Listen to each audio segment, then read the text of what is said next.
Hello guys, alam ba ninyo guys kung magkano yung gastos ni Digong sa build, sa rehabilitation sa lahat ng proyekto sa Pilipinas na nalinis yung Pilipinas? Magkano yung gastos ni Digong? Alam nyo ba kung magkano?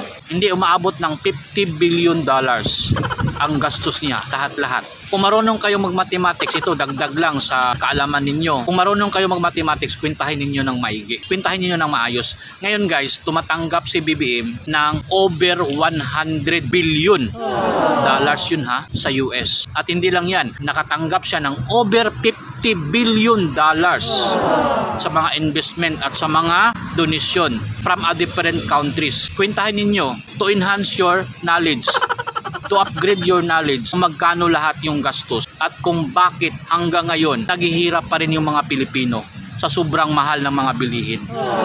Yun ang tandaan ninyo guys, to enhance your knowledge para dagdag wisdom na rin sa inyong lahat para hindi tayo maging bangag forever.